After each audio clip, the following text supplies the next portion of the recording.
February 14th, 1929.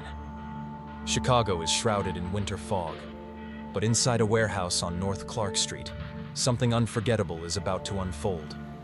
In just a few minutes, 7 men will be gunned down in one of the most brutal gangland executions in history.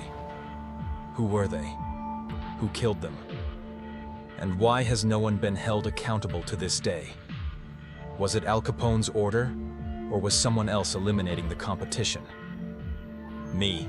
The 1920s were an era of prohibition, big money, and brutal power struggles.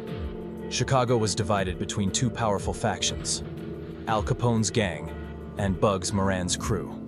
Capone ruled with an iron fist, but Moran was a threat.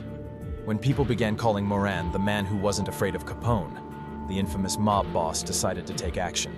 On February 14th, several of Moran's men arrived at the warehouse, expecting a shipment of illegal liquor.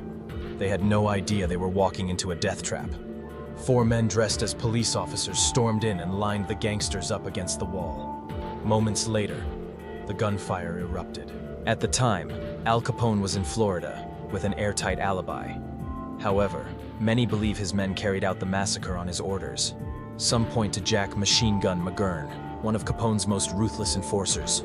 But was he really the one who pulled the trigger? The massacre shocked America. The warehouse walls were drenched in blood, and photos of the bodies quickly made front-page headlines. This event triggered an all-out FBI crackdown on organized crime. Soon, Capone was behind bars, not for murder, but for tax evasion. But was this truly the end of his empire? If you found this story intriguing, subscribe to the channel so you won't miss more mysterious tales from the past.